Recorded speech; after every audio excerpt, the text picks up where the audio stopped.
வந்து ஜார்ஜ் கூட்டோ, நான் வந்து சென்னை ரெட் ஹில்ஸ்ல இருந்து வரேன். Thank you very much. ஸோ அந்த தாயாரும் நானும் டிஸ்கஸ் பண்ணோம். அவங்க காலையில ஃபோன் பண்ணி சொன்னாங்க, இந்த மாதிரி வந்து தம்பி நீ கிளம்பி வந்திருப்பா அப்படின்னாங்க. சிஸ்டர் நான் இப்பதான் சேலம் போய் வந்தேன் சிஸ்டர், 6-7 மணி நேரம் பயணம், ரொம்ப களைப்பா இருக்கிறேன், நான் எப்படிதான் வர போறேன்னு தெரியலையே, நான் வர முடியுமா அப்படின்னு நான் யோசிச்சுட்டு இருந்தேன். ஆனா என்னவோ தெரியல, உண்மையிலே நான் சொல்லணும், நான் நன்றி தேங்க்ஸ் சொல்ல ஃபர்ஸ்ட் நான் ஆர்டர் சொல்லணும், ரெண்டாவது பர்சனல் மியூசியம் பார்த்தா சொல்லணும். ஆக்சுவலா ஏன்னா அந்த வருஷத்துல அவருடைய ரெஸ்டிங் பிளேஸ் இங்க இருக்கிறதுனால எப்படியாவது போய் ஆகணும் அப்படின்னு சொல்லி ஒரு உந்துதல் எனக்கு இருந்ததுனால நான் இங்க வந்தேன். ஸோ அதுக்கு நான் கத்த நன்றி சோதரிக்கிறேன். அதுவும் இல்லாம இந்த எனக்கு இது உங்களுக்கு இது 2வது நாள் செக்ஷன், எனக்கு இது 10th செக்ஷன். ஸோ இந்த 10th செக்ஷன்ல வரும்போதே நான் முதல்ல கேட்ட பாடம் என்னன்னாக்கா ஜெபிக்கிறத பத்தி சொல்லி கொடுத்தாரு அண்ணா வந்து.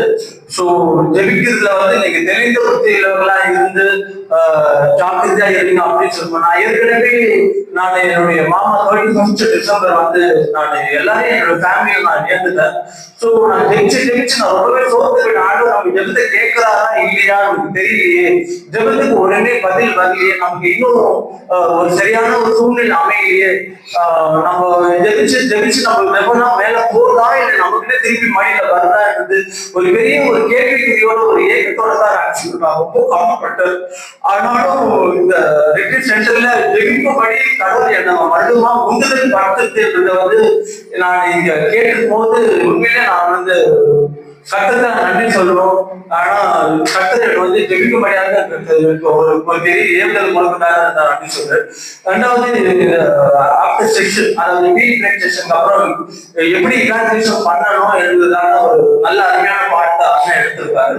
ஸோ இதுல பாத்தீங்கன்னா ரிக்வேதியுடைய மந்திரங்கள் பொதுவா எனக்கு அவ்வளவா எனக்கு தெரியாது. பட் ஆனா நான் கேள்விப்பட்டிருக்கேன், ஏதோ ஒரு புத்தகத்துல படிச்சு நான் கேள்விப்பட்டிருக்கேன். ஆனா அவ்வளவா விளக்கமா எனக்கு தெரியாது.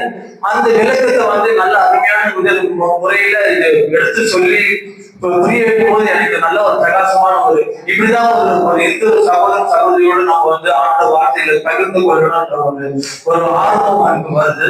அதுவும் இல்லாம நானும் ஒரு நீதிமன்ற வசனம் படிச்சிருக்கேன், மரணமும் ஜீவனும் நாவின் அதிகாரம். நான் என்ன நினைக்கிறேன்னா, அந்த வசனம் படிச்சதுனால நான் என்ன நினைச்சேனாக்கா, நம்ம மரணமும் ஜீவன் நம்ம அதிகாரத்துல இருக்குதுனாக்கா, அதாவது நம்ம யாராவது இது பண்ணா செலுத்துவாங்க, இல்லைன்னா அவங்க வந்து வாழ வச்சு அவங்க வாழணும் அப்படிதான் நான் நினைச்சிட்டு இருந்தேன். அது ஒரு உண்மையான அர்த்தம் எனக்கு தெரியாது.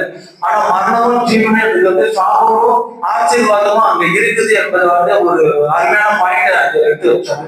ஸோ அதெல்லாம் எனக்கு ரொம்ப ஒரு புஷிங் பாயிண்டா இருந்துச்சு. ஸோ அது ரொம்ப பிளஸிங்கா இருந்தது. இன்னும் நிறைய விஷயங்களை கற்றுக்கொண்டே இருப்பேன், கற்றுக்கொண்டு நான் எல்லாருக்கும் நானும் சாட்சியா நிற்பேன் என்றதை நான் ரொம்ப நன்றியாக இருக்கிறேன்.